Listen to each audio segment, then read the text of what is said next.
Hello and welcome back to Unstratified Entertainment, the cherry on the cake of Watching Brief, as my co-host Mr. Andy Brockman has described it, where we examine modern media and how it represents the past, the good, the bad, the ugly, and the entertaining of various sources of entertainment. Speaking of entertainment, last night England almost won the Euros. Is that how you want to say it? Yeah, we came second. Yeah. It was obviously for those who are either outside of Europe or aren't particular followers of the beautiful game. England and Spain faced each other in Berlin in the finals of the European Football Championships, and England came within sort of 10 minutes of at least taking the game to half an hour's extra time until Spain sneaked a winner. Yeah. Well, actually, they scored a very good winner. Yeah. Because they were the better team on the night and by far the best team in the tournament. Yeah. But we live to compete another day. We're the second best team in Europe, and football won't be coming home for at least another 2 years at the World Cup, but we live in hope, as we have been since 1966.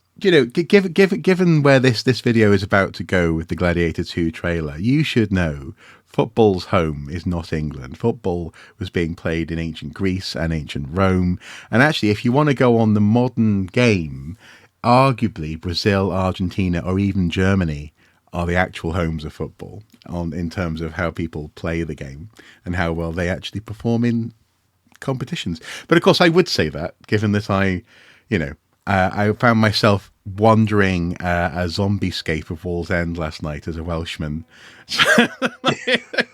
when the whole town was basically just empty and people were glued to their TV screen. So I do feel for you, but as I was saying to Mrs. Soup last night, it's a bit of a lose-lose, really, because if England won, we wouldn't hear the end of it. It'd be like, yeah, football came home. And if England lose, then we kind of still have that cultural context for our lives, where you have a whole load of Geordies claiming that England, really deserves to win, and football will come home from the World Cup in 2 years' time. So it's never ending, really. You can't escape it. I would just make one point, actually, and it is actually pertinent to what we're about to discuss.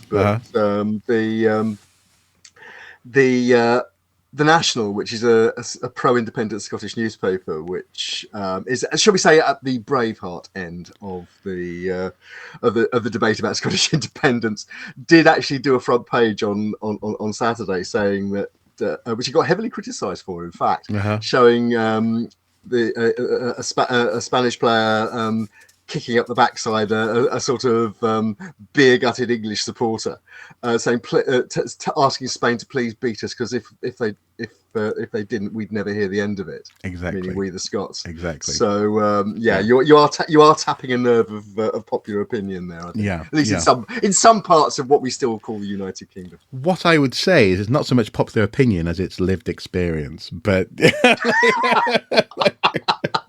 So, moving on from one gladiatorial sporting spectacular in Berlin to another set in Rome. We recently saw the release of Ridley Scott's Gladiator 2 trailer. This is the sequel to his epic Gladiator, starring Russell Crowe, Joaquin Phoenix, and others.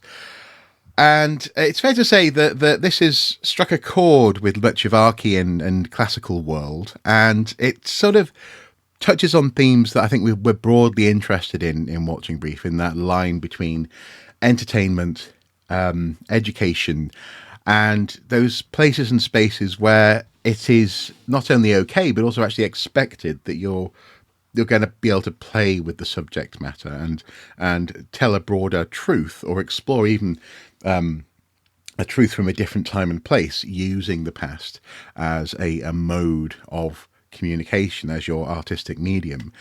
But I mean, what do you make of some of these issues? I guess we're going to start with Gladiator 2 and then move on to some other things that have been certainly bugging me for years. But what do you make of this whole issue of especially archaeologists reacting to things like movie trailers? Most of the time, a lot of the things I read, I just, particularly when it's to do with cinema, the art of creating an event, a film, a narrative, a story, to sell commercially and entertain people most of the time.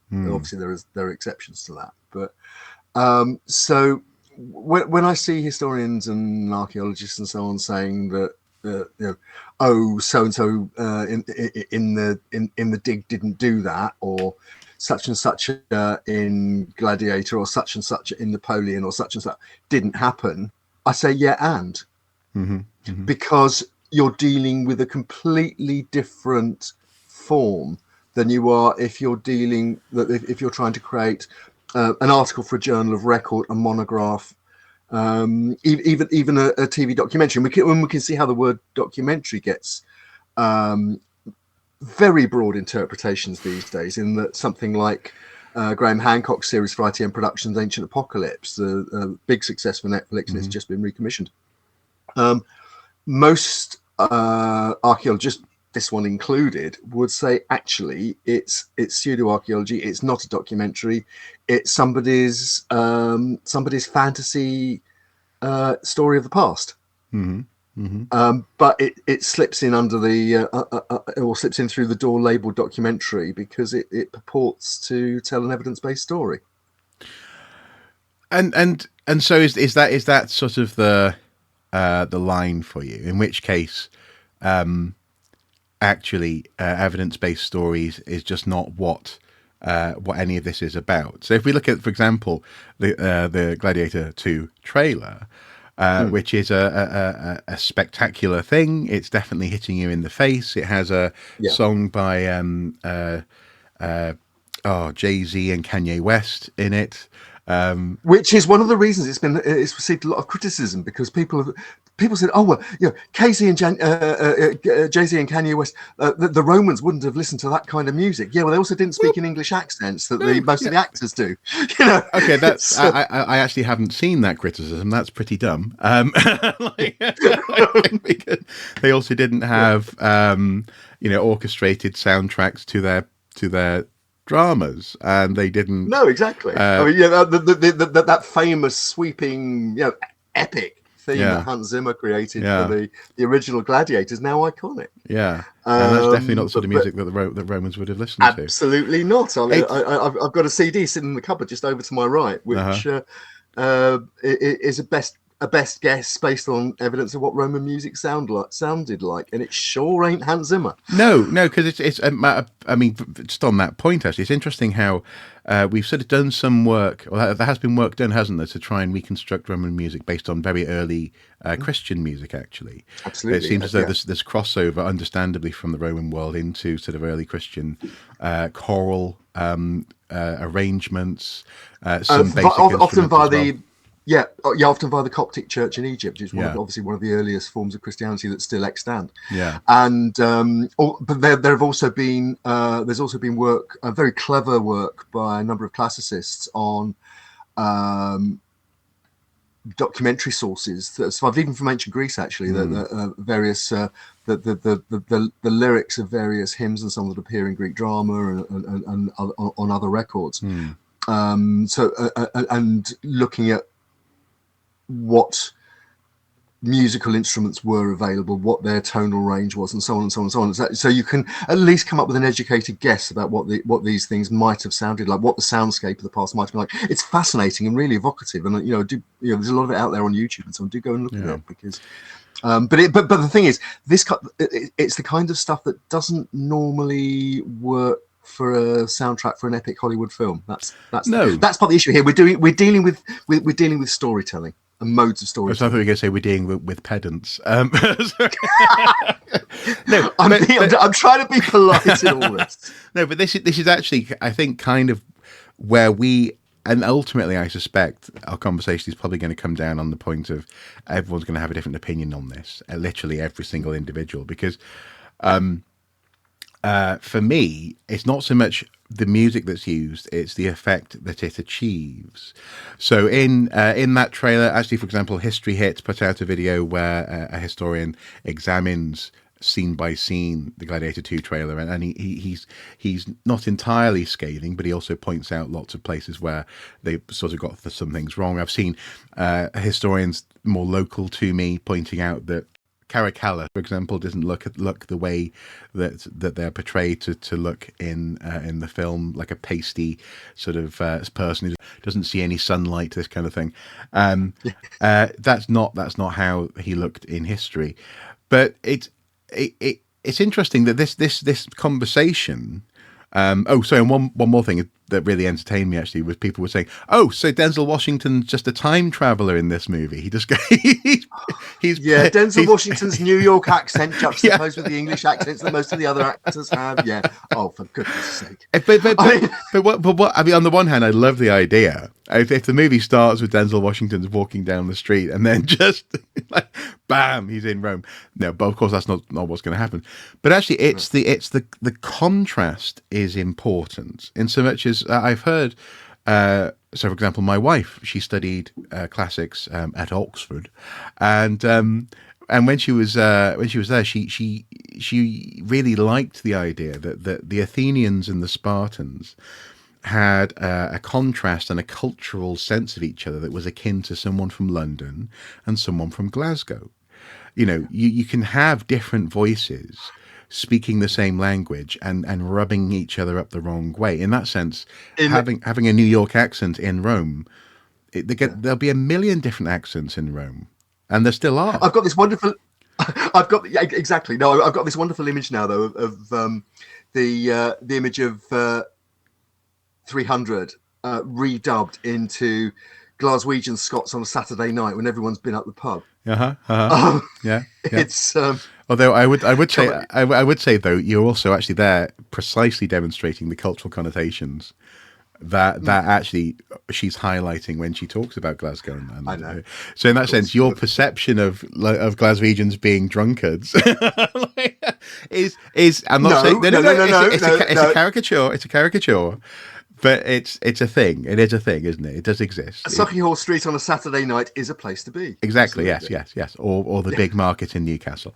But the point is though is that I actually don't have problem with that texture in this trailer.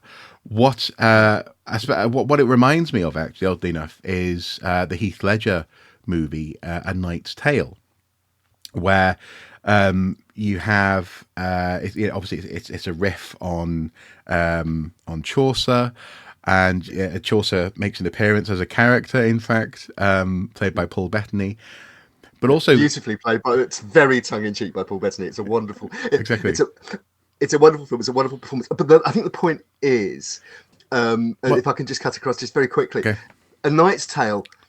It is a tale. It's a piece of storytelling. It's a piece of fantasy, riffing on historical themes with very deliberate, beautifully chosen anachronisms, like the crowd at joust chanting a Queen song. Yes, We Will Rock You, or We Will Rock You. Or for example, there's a point where there's a banquet, and there's music that sort of morphs into a David Bowie song, and people are dancing to the rhythm of the David Bowie song. And the point is, it's giving you the feeling that people would have had listening to their equivalent music at the time. People would have been riled up at a joust as though they were listening to Queen on the stage in Wembley. People would have been excited to dance with their partners at a banquet in the similar way to which people want to chill out and listen to David Bowie and have a good time. That for me, that's the texture. That's that contrast is communicating something true, or at the very least something universal about human beings at different points in time. But why do you think it is that some people have a hard time understanding that about film? Because there is, I think there is a line, and this is where it comes back to my point about, I think you'll get different answers from everyone. For me, I think the line is in a different place to where it is for you, for example. But I suspect we're about to find that out. Possibly, but why do you think it is that it just rubs people. You get the sort of actually crowd coming out when something like this trailer comes out. Because I should also be clear, I don't think it looks as good as Gladiator did. Put it that way. I think Gladiator, the first film, is very interesting, and again there are anachronisms, and there are some people, and also in Kingdom of Heaven there are characters who were dead at the time who they write as living for a few more years, because the conversation that could be happening between two characters is much more interesting than having one of them dead. There are anachronisms, but I thought Gladiator had for example, the portrayal of Marcus Aurelius was wonderful. And so yeah, what is it about this moment that brings out the pedant in archaeologists? I think it's the failure to connect with the idea, as I said before, that they're dealing with a different medium, and that one of the things that a filmmaker tries to do is, particularly when you're time limited to, even with an epic movie with a 3-hour running time, an Oppenheimer or something like that, you're still limited in terms of the words you've got. Mm-hmm. And so a lot of the storytelling has to come down to images, to scenes which represent multiple levels of narrative, or even fill in complete elements of backstory. But you also have to provide entertainment, because take Gladiator for example, and it has that astonishing opening sequence in the northern forests where there's it's actually filmed just outside Farnham. With the Roman army confronting the Germanic tribe, and on my signal unleash hell and all that. It's a fabulous action sequence, absolutely trademark Ridley Scott action sequence. It doesn't bear really any resemblance to any battle between the German tribes and the Roman army that we know about. No. Because, for example, it's far less one-sided than the Romans actually win. It's what it does do is set on this milieu of violence, of honor. And people have pointed out the almost sort of SS nature of the Praetorian Guard, and the whole, and the salutes and greetings that the Roman officers exchange with each other. It's almost fascistic. And then we see the way that the Praetorian Guard behaves later on in the movie, when they're happily defending a despotic regime and committing atrocities. What would now be described as atrocities. So it's what you've got there is a whole visual shorthand, and as well as something that is, when you watch it, it's viscerally exciting. I mean, one of the funniest moments of my archaeological career was at the time Gladiator was released. I was doing a training excavation for my master's degree, and two very senior London field archaeologists were reenacting the entire battle scene, complete with sound effects to each other, because one of them had seen the movie and the other one hadn't. So those were archaeologists who were completely engaged with the fact that the thing was a film. It was fun. It was entertainment. It wasn't. You weren't sitting down and reading the Oxford history. But this is the thing, is that whenever I bring this up with you, and here we are now discovering one of my lines. Whenever I bring this up with you, you say, "Oh, it's not meant to be a peer-reviewed academic paper. It's not meant to be the Oxford history. It's not meant." No one's saying it is, but in some respects, why choose to portray Romans in these ways? Why not just make up a fictional setting? Why not just create something which doesn't rely on some of this real world stuff? Now, interestingly, and this is again where my line is in a different place to some of the people you just described, I haven't got much of a problem with the battle scene. In fact, I have a sort of respect, and I've said this elsewhere actually, for some of Scott's pragmatism in terms of his portrayal of essentially Iron Age warfare in the forests of Germany. So, for example, or what is now Germany. So, for example, there was an advisor on Gladiator who said in that opening scene, you have to have the soldiers lighting their arrows each from their own individual little pot of oil, and then from there, then they light them, and then they can shoot them. And Scott was like, no, we're not going to do that. Not only was it budgetarily, more expensive to make a pot for everyone, but also he said, just dig a small trench in front of everyone, fill it with oil, and then dip it in that. That'll do. And it wasn't just a case of that would do. That it was more. I think it was drawing on probably 20th century images of trench warfare. It was drawing on a sort of practicality of certainly things like a sort of entering the 19th and 20th centuries versions of battlefield logistics. And for me, it works. It's fine. It's communicating something about what it's, they're not in Rome. He was contrasting, they're in the dirt, they're in the mud, with the sort of the what was going to be this sort of tremendous, massive marble city that they would be returning to in just a few scenes' time. So I understand the artistic choice there, and at the expense of the consultant saying, well, actually, maybe you should really use pots, one for each soldier. In practical sense, I'm sure that that there would be times when there just aren't enough pots, you know what I mean? And so I get it, I do understand it, but I do find myself asking the question of if you're going to go. So, for example, actually in that scene, the thing that does bother me is that he uses Scott deploys the chant of the Zulus from the Zulu movie Zulu. Yeah. I won't do the chant. I don't know what they're saying, so I'm not going to try and mimic it. But it's a very sort of da da da da da ba da ba ba da sort of thing. It's got this sort of rhythm to it. It's exciting. It sounds tribal, inverted commas.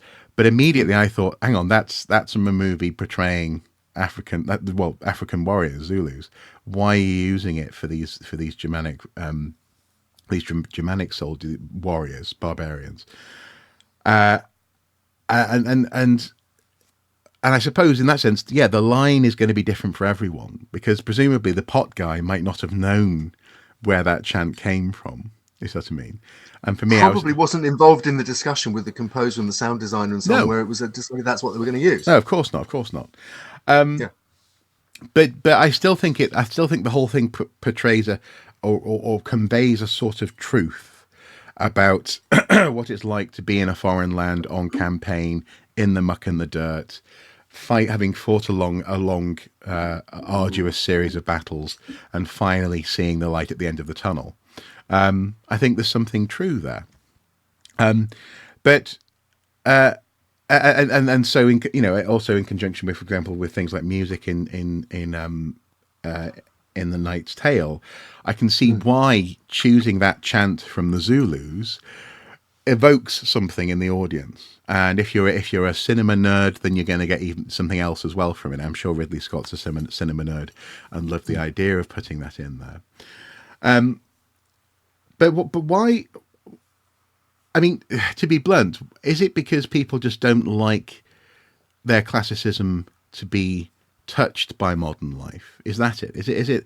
Which, coming back to the Gladiator 2 trailer and having modern music, having lyrics in that music, frankly, modern lyrics, and then also having Denzel Washington's New Yorkisms and his attitude being very modern New York. Is it just this weird sort of almost like a class issue, perhaps, of some people just not liking that sort of rough and tumble modernisms in their classical stories? I think there are a number of things in play. I mean, for example, people criticizing Denzel Washington for using his natural accent effectively. His the voice that we all recognize, his New York voice that we all recognize. Denzel Washington is one of those actors who, like Sean Connery, has never really affected an accent in his acting career. Haggis? What is haggis? Sheep's stomach stuffed with meat and barley. And what do you do with it? You eat it. How revolting.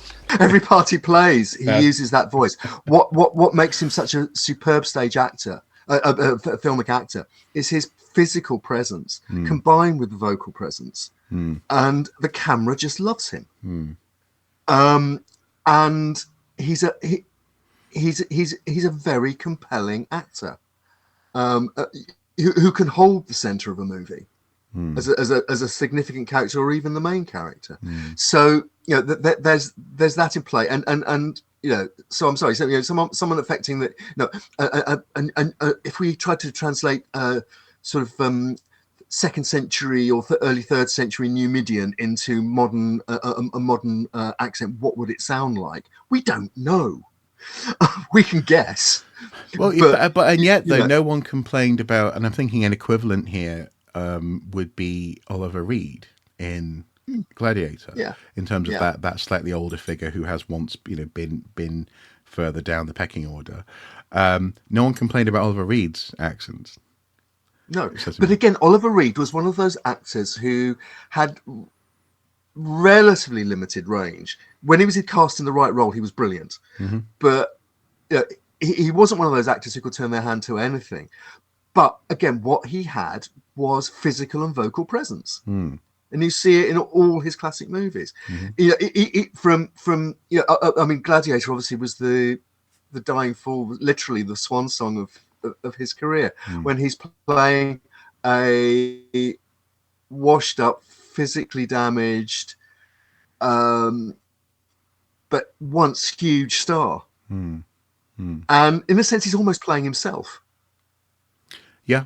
No, and that's one of the things that makes the performance so moving, and actually the tact with which Ridley Scott and his production team covered up the fact that sadly Oliver Reed died during filming on Malta. Yeah. There were a couple of scenes where they use a body double, aren't there? In the final cut. But again, this sort of goes back to my point of no one. Oliver Reed's playing himself. Why can't Denzel Washington? And I don't. I'm not suggesting that this is as simple as him being, African American in that sense. I think this is about this idea that somehow Rome and Romanness is best portrayed as essentially British today. And so, for example, you have the classic epics in the 50s, 60s, and to a certain extent the 70s, where you have people going, my Lord Emperor Titus, the barbarians are, we've been trained to think that upper class Romans sounded like upper class Brits in that sense. Well, again, I think that there's a reason for that. And I think it lies in the history of Hollywood, because certainly post World War II, certain genres of movies, epic movies, which had their heyday really was between about 1945 and 1965, when TV really killed off the genre, until it was revived by Ridley Scott really with Gladiator. And he was able to do that because of the ability of modern CGI to create these all-enveloping environments, these incredibly evocative environments, at an affordable cost. You didn't have to go to Spain and recreate the entire Roman Forum in 3D, using cheap local labor. You could do a lot of it on the hard drive in the production suite, and the rest of it. So we had that swathe of movies from the mid 90s onwards. Titanic, Gladiator. Any number of others, the big sci-fi movies as well. Two genres really that were recreated, that were reinvigorated by modern filmmaking technology and techniques.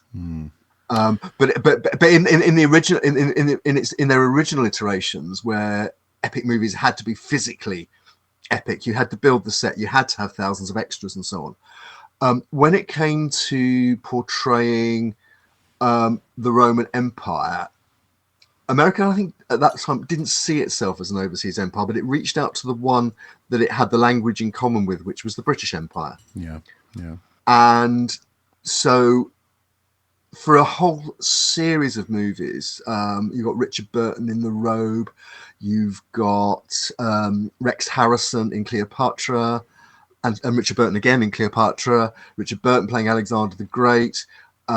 You've got Christopher Plummer playing Commodus. Okay, he's Canadian, but Anthony Quayle playing a gladiator in Fall of the Roman Empire. James Mason again in Fall of the Roman Empire. These are thoroughbred English or English trained English style actors. Anglosphere, yeah, yeah. Yeah, the Anglo, yeah, exactly, and which means also when it comes to people playing pretty reprehensible characters, like Crassus in Spartacus, which is played by Laurence Olivier, famously. Again, he's played as this patrician Brit, and so when he walks into the tent just before the battle and says, gentlemen, I'm going to change all our dispositions and so on. It's Monty telling his officers how the battle's going to be fought. Yeah, yeah. Well, for example, just looking at the Wikipedia listing for Ben-Hur, MGM opened a casting office in Rome in mid-1957 to select 50,000 people who would act in minor roles as extras in the film. A total of 365 actors had speaking parts in the film, although only 45 of them were considered principal performers. In casting, William Wyler, director, placed heavy emphasis on characterization rather than the looks or the acting history of his actors. He typically cast Romans with British actors and the Jews with American actors, obviously Ben-Hur being a Jewish character in the movie, to help underscore the divide between the two groups. The Romans were aristocrats in the film, and Wyler believed that American audiences would more readily interpret British accents as being aristocratic and patrician. So yeah, there is a thing there, isn't there? And but is that the point? Have we been trained to think that an American accent really has no place having power in Rome? That's a really interesting point. Now, I think we've got a recent example of an epic movie by a British director, which actually went against that Hollywood tradition. And the tradition we mentioned Spartacus just now. Spartacus, it was Kirk Douglas's baby brainchild. It was made by his production company, Bryner. And it has been described as the most Zionist movie that isn't about Jews because it's an Exodus movie. And Spartacus is the character leading the Exodus. Crassus, Laurence Olivier, is Caesar. It's just picking up those themes and exploring them perfectly legitimately. But all the slave characters, the rebellious slave characters, most famously Kirk Douglas and Tony Curtis, they're Americans. And in fact, again, Tony Curtis, another one of those actors who, although he did an absolutely wicked Cary Grant impression in Some Like It Hot, he most often used his Bronx accent. And there's the famous apocryphal line from one of his early swashbucklers where he says, "Yonder lies the castle of my father, the sheik." Apologies to people from the Bronx, but actually, also, the point I was going to make. The same actors also turn up in the Vikings as well. Absolutely, yes, the same two leads for the same production company. But no, the point I was going to make was that we've got a recent example of a historical movie based on a classic historical novel, and maybe we can talk about the synergy between historical novels and historical movies and the differences between historical novels and historical movies in a minute. But and that is The Eagle, which I think came out in 2012. Oh God! Based on Rosemary Sutcliffe's famous children's novel published in the 1950s. Yeah. And there, instead of the Romans being played by Brits, you had a British slave being played by a Brit. But the Romans were played by, one Canadian, Donald Sutherland, and a lot of Americans. And the opening visual language of the film isn't the historical epic. It's the American Vietnam movie. You have a Roman galley going upriver like the swift boats in Apocalypse Now. Yeah. Centurion is a much better film from around about the same time. It's a very different. It's a very different. It is a very different film. Yeah, it is. But also, no, as an action thriller, it is a very good film. Yeah. One thing that I think, just before we move on to the so I didn't mean to dismiss your point. You're absolutely right. Yeah, and also as well, it's you don't have to agree. No. But it's also, yeah, as you say, it's the way that these films draw upon relatable socio-political resonance to make their point. And in that sense, that's exactly the point. Yeah, and in that sense, Denzel Washington is cast for a reason, because he's Denzel fucking Washington. That's why, and they want that energy. Of the named cast, Denzel Washington is probably the biggest name in cinema terms, in box office terms, who appears in the movie. The actual lead is a wonderful actor, Irish actor Paul Mescal, but who's still relatively young. Most famous, made his name in the BBC adaptation of Normal People, playing the teenage love interest in that particular very influential series during lockdown. But what is going on there is a bit of classic Hollywood casting to help the producers sell the movie. But speaking of which, if we go in the other direction, we see how it doesn't work and where it doesn't work. So 2004, I believe, 2004's movie, also an epic runtime of almost 3 hours, Alexander, starring Colin Farrell, Anthony Hopkins, and others. That film didn't go with a sort of patrician British for poshness. Instead, it went with what, and I can use this word because I've heard Irish friends and family say this, and they agree with me. They went with a sort of quasi-Irish, sort of pikey kind of accents, almost like a traveling community with an Irish background, to represent Alexander and his family, his close family. In the crack of the Persian line, we'll go for the head. Kill Darius? Just when, by the light of Apollo, Alexander, has cavalry ever been used to break an infantry line? And what was it we did at Chaironea? How many on? Alexander, even with luck timing the gods, they're at least 5 to our 1, which means in truth we must rout them tomorrow, destroy their army completely. In that sort of Macedonian sort of world. And it falls flat, and it doesn't work for people because they're expecting Alexander to sound like a grand hero. I think what they were trying to do was introduce this idea of a tight knit group traveling across the world and having this sort of this interaction with more refined types and overcoming them. But it's interesting how I think it was more than that, Mark. I think in that case, and if I remember rightly from the discussions around at the time, there were explanations along the lines of that what they were trying to do was show that these Macedonians were provincials on the edge of civilization. Yeah, and they then go on. Alexander then becomes this hero for the ages from that. Figure. Yeah, from that background. Yeah, and the contrast is with the Athenians, if anything, they're the Oxbridge Brits, if you like, if you want to make that kind of concept. But they're not. They don't have enough weight in the story for that contrast to actually work. No, I don't think the contrast does come through. And one of the interesting actually touchstones here is that Mrs. Soup's one of Mrs. Soup's tutors was an advisor for Alexander. And this might be where this notion of having a thick accent akin to Glasgow versus London, having different thick accents rather juxtapositioned, might have twigged something in the production team's psyche, and they go, "Oh, that's brilliant. Let's do this cool thing." He apparently didn't accept payment for the role of being advisor.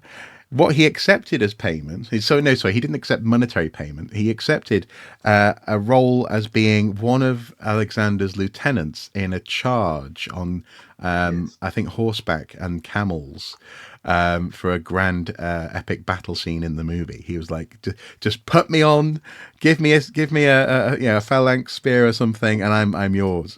So, But it's interesting, again, just coming back to that notion of being trained and being from the modern world and having this modern baggage as to what voices mean and how people say things means. I think the fact that, I mean, there are other problems with the movie, but Alexander currently sits at about 5.6 on IMDb ratings. I think partly because people just didn't buy into, oh, this is Alexander the Great, the person who did it all before Caesar, and he sounds like that. I remember people being very confused by that, and that says more about us as an audience than it does about the film, and also about the time frame, actually, the time period that they're representing. Yeah, I mean, Alexander's a really interesting case because you actually had Oliver Stone, the director, who also co-wrote the screenplay, trying to say some quite interesting things. For example, they addressed issues, for example, of Alexander's sexuality, which won't have gone down well in America. The fact that our great heroes like Alexander, they're not interested in other men, surely, and it's sorry,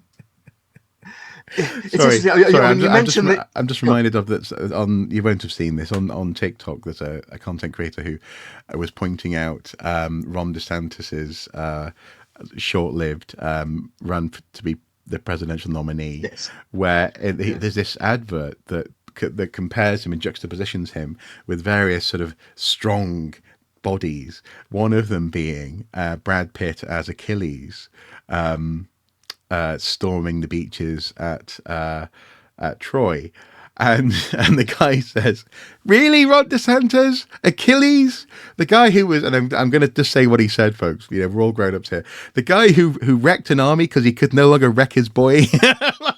It's like, oh my god! But that's the thing. Yeah, homoerotic relationships were a key part of warrior class and also patrician and aristocratic class, and frankly, arguably still are, actually, if you go to certain private and in fact, going back to Spartacus, that relationship was made explicit in the original director's cut of Spartacus, where there's a scene between Laurence Olivier and Tony Curtis, who's his body slave, his manservant, where Olivier as Crassus tries to seduce him, and there's this this conversation about, do you like oysters and do you like mussels? Yeah. And basically Crassus is saying, I'm bisexual and I fancy you. And that scene was cut from the original cinema release, and it was only restored in the 1980s, I think it was, when I think it was on the DVD was done. And in fact, not only had the scene been cut, the sound dub had been lost, so it had to be redubbed. Tony Curtis was still alive at the time and was able to revoice his own lines, but Olivier's lines were actually voiced without a credit originally, I think it was, by Anthony Hopkins, who did a mean Olivier impression. Oh, okay, nice. Yeah, I can see that working. Yeah. But yeah, no, so those kind of issues. There's a famous adage among film, a sort of line among film critics, that in Hollywood, you could show things in an epic because it was history and vaguely respectable, that you couldn't show in a contemporary movie. So, for example, if you look at the movies of Cecil B. DeMille from the 30s and 40s, the women wear a lot less clothes than they do in your average Hollywood movie at the time. And they're able to get away with that because it's history and because they've done their research. It's culture. Yeah, exactly. It's culture. Yeah. So I mean, there are those sort of things in place as well. Can I just one other quick point? And it's about Alexander. I think one of the things that's interesting about Alexander as a movie, Oliver Stone's movie. You mentioned the historical advisor. In fact, you're talking about famous classicist Robin Lane Fox. No, I think. Yep. Yeah, who did in fact, yes, accept the chance to ride in a Greek cavalry charge as his payment for working on the movie. Yeah. But one of the things that marks out Alexander against a lot of these others, including Gladiator, is there's relatively little CGI. Yeah. Most of the battle scenes are fought by actual extras. And in fact, a number of classicists actually commented on the accuracy of, for example, the portrayal of the Greek phalanx in the movie. So it's but at the same time, culturally, a lot of people criticise the way the Persians, for example, were portrayed. Yeah, and which also was very much of its time, early 2000s. You had the Second Gulf War kicking off, this kind of thing. Yeah, Yes. Yeah. So Go on. well, so we've got this issue of the clash between, I guess, modern audiences, ongoing growth of knowledge as to what the past was like, according to archaeologists and historians. To a certain extent, with the best will in the world, I'm going to touch wood here, hopefully a desire by Hollywood, etc., to want to draw on good ideas to portray the past as much as possible, but also always with a one eye on what makes good cinema. Okay, I understand that. But no, both eyes on what makes good cinema. Okay, the historical stuff is seen out the corner of your eye when you're making good cinema. Okay. I think. So I was trying to give them their dues, but okay, fair enough. But this is where we come on to a conversation that really kicked off our desire to have this conversation before the Gladiator 2 trailer came out, and that was during the recent D-Day 80th anniversary commemorations. I was really struck by the fact that Steven Spielberg and Tom Hanks were fairly prominent in terms of, at the very least, what the camera was looking at. The BBC coverage was going, oh, there they are, at an event that they made a movie about, a harrowing movie. And I remember when it came out, people just saying, "Oh, you've got to see it. It's just harrowing." It was almost a sort of, it was grim. It was with a grim sense of sort of lush richness that people were describing it as being harrowing. It wasn't like Schindler's List. It was much more like, much more like almost going on a roller coaster for those audience members. But also, I do remember at the time as well, there were news reports of D-Day veterans saying that actually the soundscape, more than anything else, on Omaha Beach was genuinely triggering for them. I don't think the word triggering was in common parlance at the time, but you had veterans having to leave the audience because they were like, no, this is too real. This is too much like what it was like. And so in that sense, I have a dual question there in terms of the role of entertainment as a sort of source of popular education and a connection to the past, because we've just been making the case for the right of Hollywood to tell a good story first and foremost. And of course, D-Day is a good story, undoubtedly. It's a story that people rightly want to have told and retold. But in that moment, and at the time of release, it was seen also as a cultural resource. I mean, one that's a little less traumatic would be Ron Howard making Apollo 13, sorry. Where actually at the time of making, people were saying, well, the control room for NASA is about to change forever, and these people who were involved in the mission are about to retire, and so on and so forth. What you're making here, it was actually described by people at NASA as being essentially a historical document as to what it was like to run a moon mission at that time. And it was embraced with that sort of enthusiasm by NASA. So yes. Where does this line lie? Where does this interaction occur? Because like it or not, whether you like it or not, and obviously you're a battlefield and conflict archaeologist in that sense, like it or not, for a lot of people, Tom Hanks landing on the beach in Saving Private Ryan is history. It is a historical moment. It is their memory of that event, and that has to come with responsibilities, surely, doesn't it? It does. Now, what I would do with if we're going to talk about Saving Private Ryan, I would also reference, and again, I'm speaking here. Also, you mentioned my sort of professional background in this, but also just as a tourist, I've visited the Normandy beaches and spent time, exploring the Normandy countryside and so on. It's a wonderful part of the world, apart from anything else.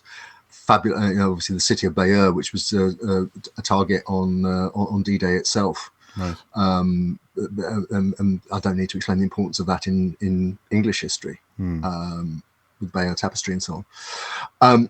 But no, if we're going to talk about D-Day as an event and its appearance on film, and there are other instances, a film called D-Day 6th of June, for example, but I contrast Saving Private Ryan with a film that was made in the early 1960s called The Longest Day. Yes.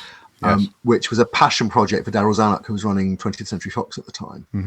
And it was, again, probably the first in a genre of semi-drama documentary films about contemporary events, which really culminated in Tora Tora Tora, which is far better than if you like, Pearl Harbor, which was the American version. The more traditional Hollywood version. Michael Bay's film. Yeah. But the Longest Day was made less than 20 years after the actual events. And to the extent that Richard Todd, who plays a British airborne officer, actually has a conversation in the film with an actor playing him, because he was actually involved in the British airborne drop that secure Pegasus Bridge, very famous moment in the D-Day campaign. It had a roll call of famous actors of the time, going a little bit against historical accuracy. For example, John Wayne was a good 10 years older than the character he was portraying. And so on and so on and so on. Richard Burton, again, was somewhat older than a British RAF fighter pilot would have been in 1944. Even one who'd been through the Battle of Britain. This is the story. And there are lots of interesting... Cut to the chase. It tried to be even-handed. It tried to show both sides. The Germans... So a German Allies side, not American England. Or American. That's right. No, the Brits were shown, the Americans were shown, the Germans were shown speaking German to each other with subtitles. Okay. The French are shown as well. This is not just now. Again, the destruction that was wrought on the French population, French towns and villages and infrastructure in the preparation in D-Day itself, and the preparation for D-Day and the fighting after it is sort of glossed over. But it tries to be even-handed. It used multiple directors. It set out to be as accurate as possible. What's really interesting about it, though, and bearing in mind, again, this is a film that was made with American money by an American studio, Fox, 20th Century Fox.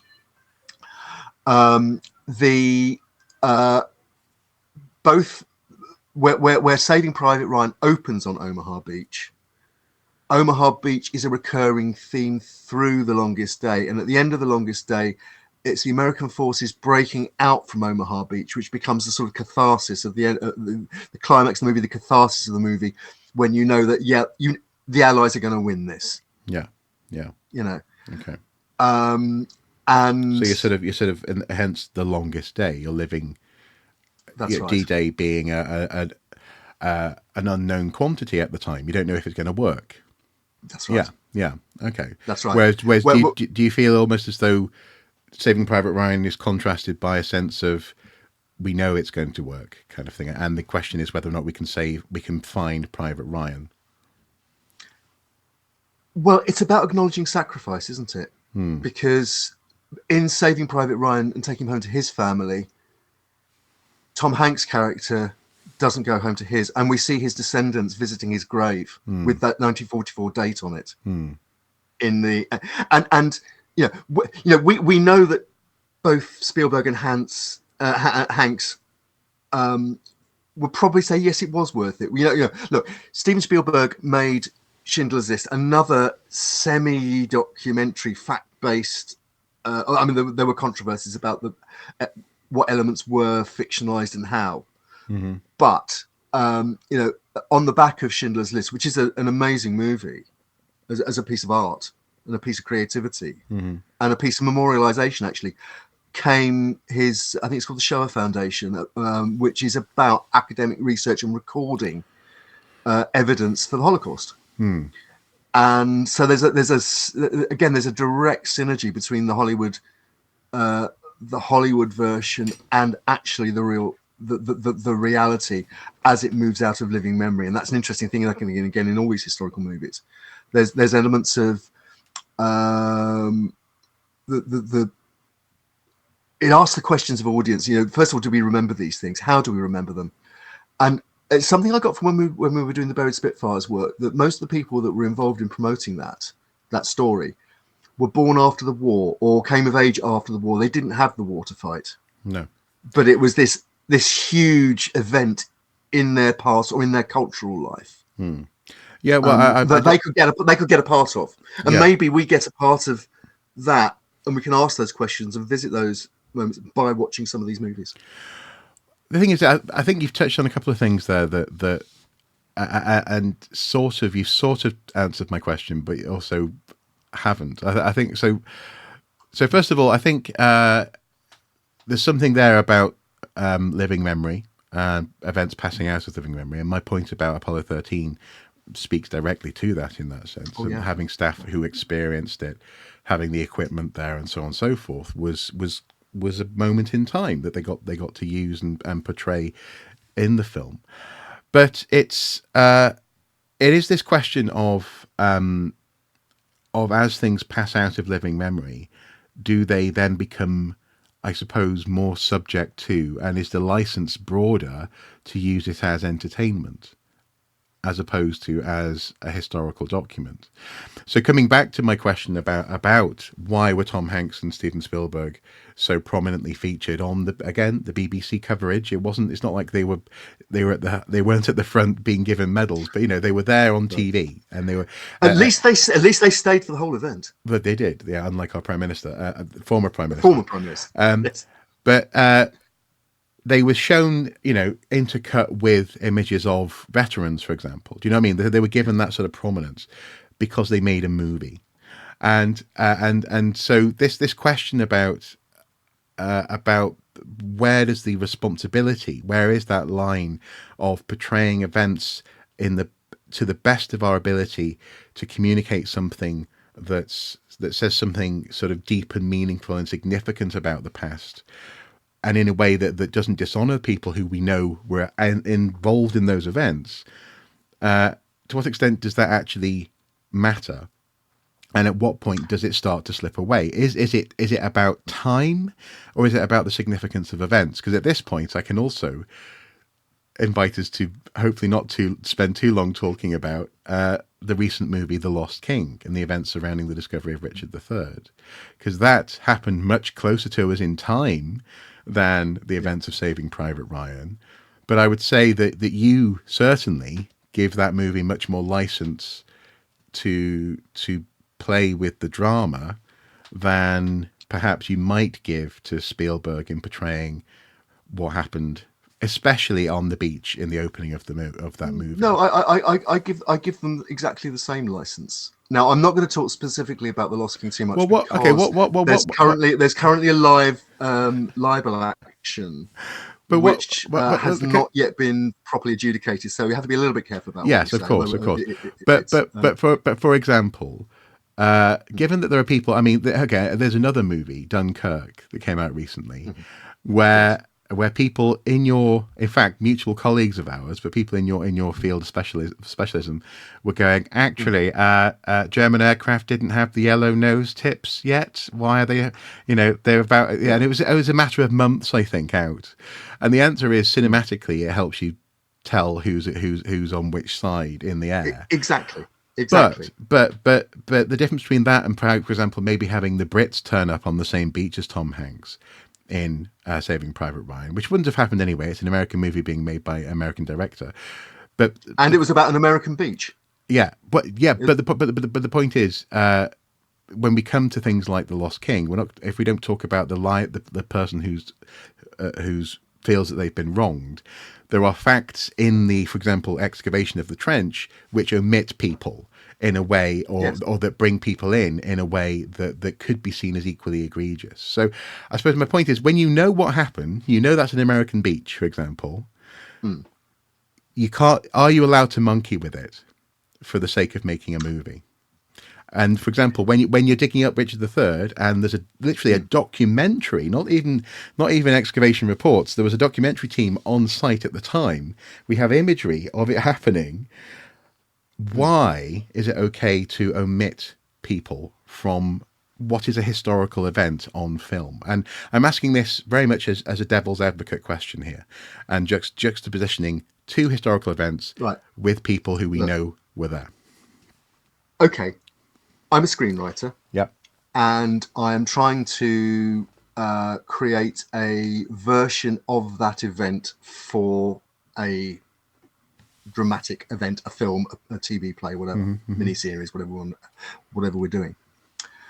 I know that, for example, part of my brief is to not have more than a certain number of speaking roles because they can't afford that number of actors. And so so hypothetically, an event like, for example, the burial that you've talked about, if there were photographs, video of 3 people in that trench, and I might put all 3 into an initial draft, but then I'll have discussions with the producer, I'll have discussions with the director. And the director says, well, actually, in that confined space, it's quite difficult to shoot it in a way that's clear for the audience, and we won't necessarily see what we're wanting them to see in terms of what's being excavated. Oh, and the producer says, actually, we need to keep the costs down in terms of the cast on location as well. So can you lose one of those characters or 2 of those characters? That's the discussion that happens. And I find, so long as you maintain the essence of what happened, I don't think you have to be literally accurate, because the audience knows they're not watching a documentary. There's the disclaimer at the end that says, this film is based on true events, but some events have been fictionalized for X reasons. Yeah, but again, you see, you say that, but you have, as I say, Tom Hanks and Spielberg at a commemoration of D-Day because they made a movie. But the audience knows they're not watching a documentary. So in that sense, it's clearly culturally crucial for some people to experience the past via entertainment. Another example I might give you, and this is, I'm not trying to muddy it and move the goalpost, just for illustration, would be when I worked in York at the Orvik Viking Centre, we would often get people coming through from Scotland, visitors, saying, yes, well, at least William Wallace sacked York, eh? Ha ha ha, that kind of thing. And you'd have to go, no, it didn't happen. That did not happen. No, that's just in the movie. Never mind the blue woad face paint. Never mind the fact that the battle scenes took place on completely different topography. Never mind blah, blah, blah, blah, blah, blah, blah. There's so many things wrong with that film. But that doesn't matter. What matters to those people is that it gives them a sense of history. And for them, that is those historical events. And this is what I'm fascinated by. This is what's kind of at the heart of this conversation for me, is where is the responsibility of the person making the entertainment? Because I recognise that Richard III, The Lost King, the discovery of Richard III in that sense as a movie is part of the narrative in a piece of entertainment. But for a lot of people, it becomes history. And so where we started off with some of our colleagues getting antsy about how ancient Rome is portrayed, I have a bit of sympathy for it, because we are the people who have to then deal with conversations now for decades, or at least 10, 15 years, based on bad ideas in movies about the past. Today, I bet you, if I went into Newcastle right now, I could find lots of people who thought that Braveheart basically was a one-to-one portrayal of medieval Scottish-English relations at the time. So where is that where is that line? And should we expect more of people who make entertainment? Because, and this is the last thing I'll say on this, before I let you respond in that sense.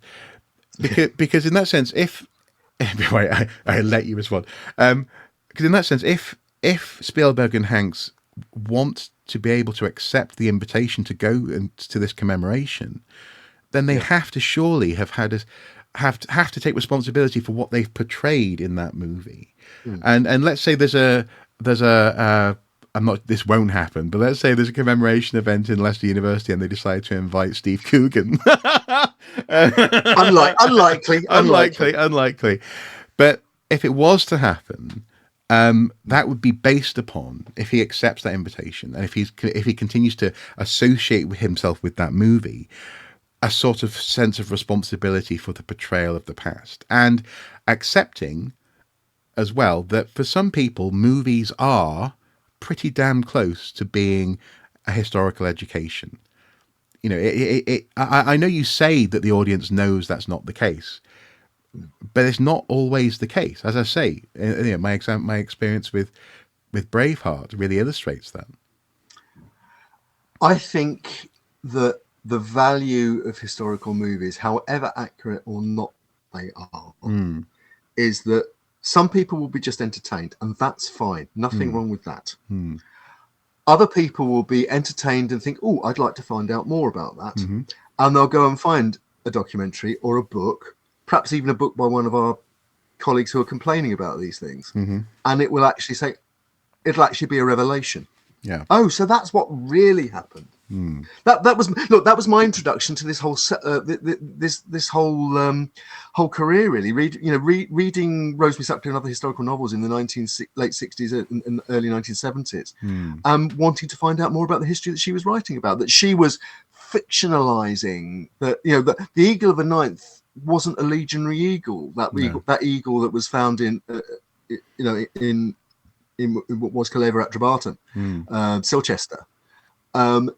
But the wonderful, effectively fantasy riff on Roman history that she was able to write around that find turned many people of my generation of archaeologists into archaeologists. The number of people I've spoken to of my generation who read Eagle of the Ninth, the books like it, and that got them into history because they wanted to go out and find out more.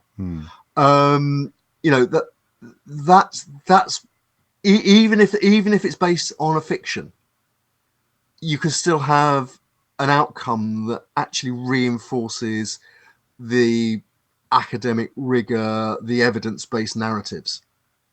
What we mustn't do is to pretend that a film like Braveheart or even one that's more fact-based, like The Longest Day, and so that they're the last word, because they're not. No. It's interesting, isn't it? Then I suppose, because what you've just described there, if you were to be really purist, if you would actually go, okay, to what one of our friends and colleagues who's I mean, some of the same people are still pissed off about Gladiator, frankly, and some of the stuff in that movie. And as you say, I can just break it to our audience gently. Maximus Decimus Meridius, commander of the Felix legions, father of a murdered son, husband of a murdered wife, didn't exist. No, but he will have his vengeance. And it's like all the next. So we quite often. Mrs. Soup and I quite often joke about if we have a minor issue, let's say parking, we'll sort of say, we will have our vengeance.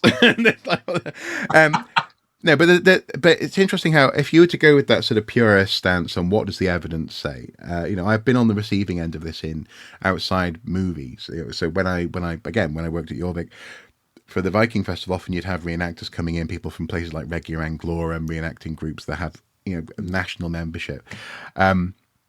Who were what we would call thread counters. They'd come in and say, the weave on your cloth is entirely wrong. You're like, I don't care. The even ruder term for that is stitch Nazis. Well, exactly, yes, yeah. I don't care. I need to wear this every single day. It needs to stand up to a washing machine.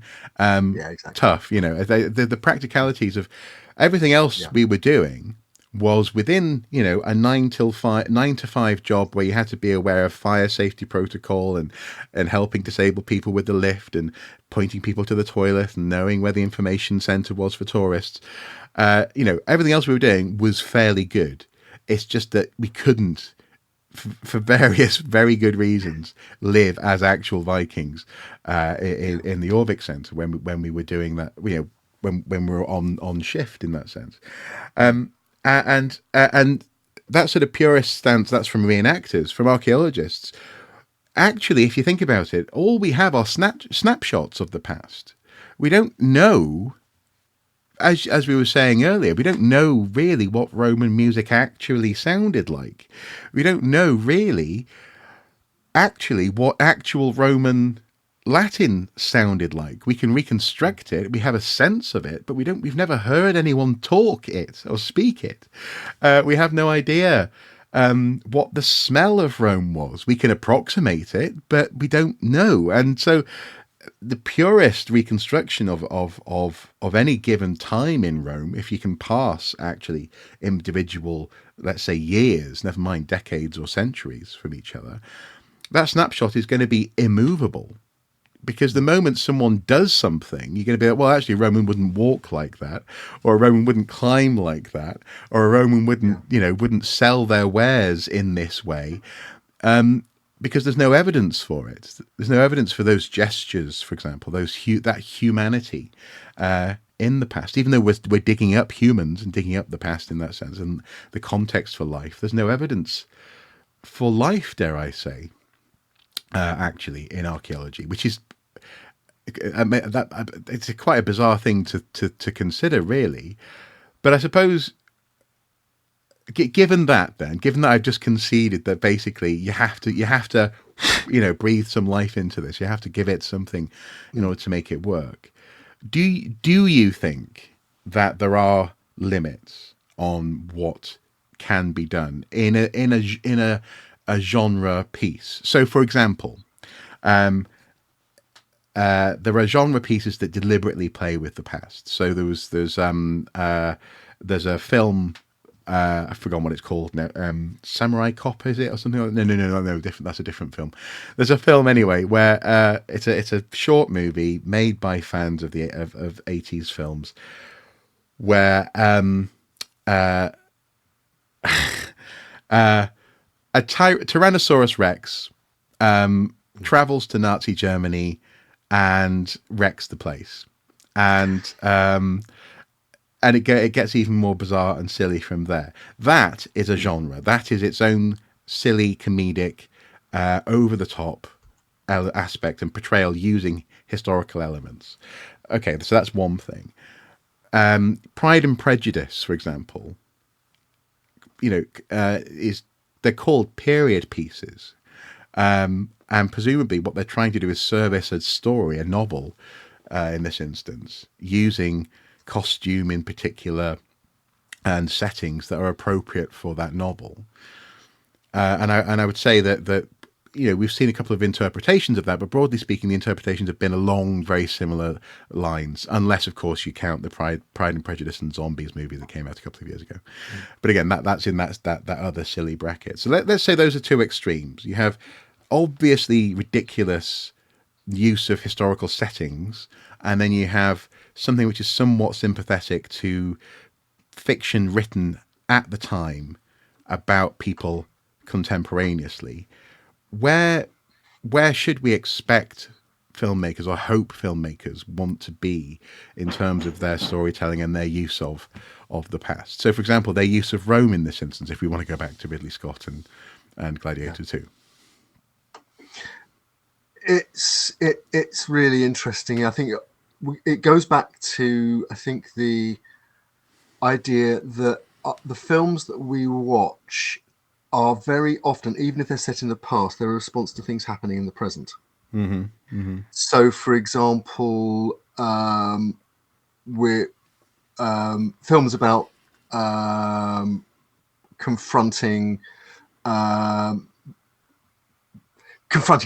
dictatorships, for example. Mm-hmm. There's the subtext of a lot of a number of swashbucklers in the 30s and 40s is confronting Spain, the King of Spain, the despotic King of Spain, who actually stands in for Hitler. Mm-hmm. Very, very, very specifically in a film called The Seahawk that was released, I think, made in 1940 with Errol Flynn. And you can see the films where... So I haven't even thought about Inglourious Bastards. Well, Tarantino's Second World War film. Bloody hell! Yeah, exactly. Which for any of us who think Hitler was a very bad thing for the planet has a happy ending. Yeah. No spoiler alert there, but it is in that sense ahistorical and was completely criticized. ahistorical. Yeah. Completely ahistorical. So, not that we're never going to talk about this ever again. I'm sure this will come up. Almost certainly. But so are we suggesting then a few things that, first of all, shock horror, people are allowed to have their opinions. That secondly, there is creative license, but also as well that we have to, it's an audience member's responsibility to have a sense of the context of that creativity, perhaps, and in that sense, an adjunct to that might also be it's an academic's responsibility to accept that not everyone has to know what you know about the past to watch a movie. I think that's a very good way of summing it up, and I think if I was going to put it into one line, I think that in the best circumstances, the most inaccurate historical movie can still be a gateway drug to real history and real archaeology. Yeah. And so, and there's one other thing. I think if we're having to be strictly accurate, we lose wonderful moments. Now, there's another. Again, this is the last example I'm going to give, but it's one of my favorites. It's one of my favorite moments in a favorite film, which is based on a historical subject, but has lots of inaccuracies, dates that are elided, things like that.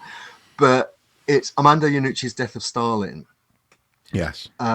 Yes. Yeah. Which came out a few years ago, which is just the most glorious black comedy about totalitarianism and the cowardice of politicians and the venality of politicians and the brutality of politicians if they're given untrammeled power.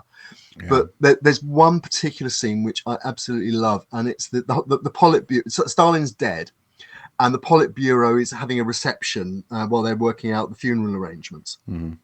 And the brilliant Jason Isaacs is playing Marshal Zhukov, who at the time was the head of the Red Army.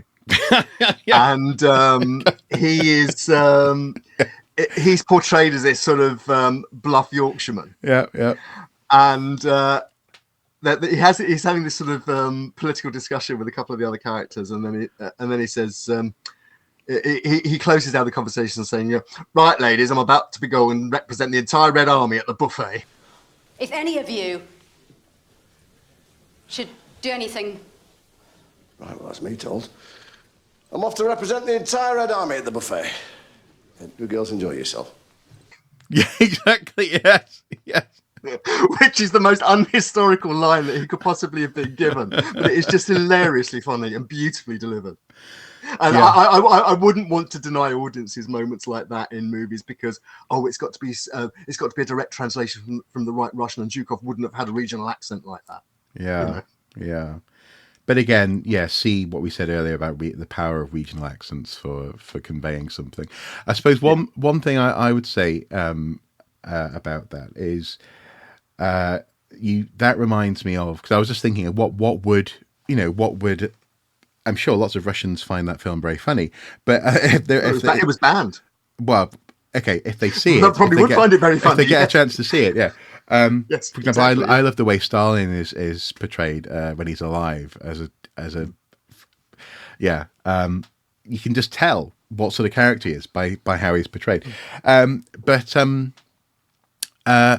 thinking about rebuttals from to a piece of fiction that's commenting on political systems using a historical scenario, which, as you say, if you watch Stalin is Dead expecting a documentary, then you're possibly you need to think about how you understand what you're looking at. In that sense, that's your problem as the audience member, perhaps.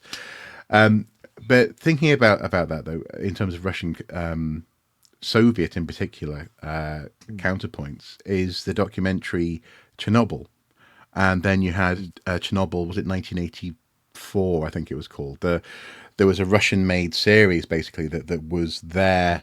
It was a direct response, actually, a cultural response to that series, telling the story in a sanctioned way, or from a sort of Russian perspective. Yes. And maybe that's because you're never going to be able to resolve that in that sense, in terms of the portrayal of historical events in an accessible way in a TV series. For example, in Chernobyl, we have the truncation of various scientists down to one character and so on and so forth, for reasons of brevity and for reasons of being able to just keep track of things as you're watching it. That's the thing. Most often it's not just brevity, it's actually clarity of storytelling for the audience. Yeah. But maybe, for better or worse, one way of dealing with this, if you really don't like it, is to go away and make your own film, or go away and tell the story in a way that you think is more appropriate. And if that means getting it picked up and turned into a TV series that's designed to deliberately to be a counterpoint to one that you disagree with, then so be it, I suppose. But it's interesting how, I guess that's another thing just to bear in mind, isn't it? In addition to all those points we just made about responsibilities of the audience, responsibilities of the creator, there's also the fact that we live in, this is a realm in which actually no one's stopping you from making a different, or telling a different story. You have the fact that you're able to complain, you have freedom of speech. You can also, why not rewrite Gladiator as you think it should work and put it out as a blog post, that kind of thing. That could be really interesting, actually. Rewrite Braveheart, and don't have him sleeping with a 14-year-old. She's not portrayed as that in the movie, and that's one of the criticisms. Yeah. Exactly, yeah. Queen Eleanor is not 14 in the movie. Yeah, maybe there's something there as well. Don't complain, but also that reminds me of our interview with my interview with Sam Stein as well, actually, which I'll link to at the end of this, and also in the links below if you want to check that out. She very much says, if you've got a complaint, get involved, and maybe there's something there as well. Yeah, okay. I think that's a really good point. I've said time and time again, people who are familiar with what our discussions on the watching brief and here on Unstrat. But time and time again, I said, archaeologists do not have a right to be heard, listened to, and let alone taken notice of as of right. Yeah. You have to work to get your place at the top table, work to keep it there, and work to be heard all the time against all the other things that are going on in people's lives. So, yeah, absolutely. It's this world that we inhabit that's so important to us, and quite understandably so, and quite rightly so. For other people, it's just a peripheral part of their lives and part of their life that they look for escape, entertainment, and whatever. And there's nothing wrong with that. We mustn't criticize the fact that something's entertaining, even if it's slightly inaccurate. Like I said, the important thing is that we're there and visible and saying, look, in a sense, that's your gateway drug. This is the proper hit. Okay. Yeah. Interesting. As I say, we'll no doubt return to this. I'll put links below to relevant trailers and moments. For example, the Red Army moment will almost certainly have been clipped on YouTube. I'm not sure we'll be able to include that in this for copyright reasons, but I'll link to those things below.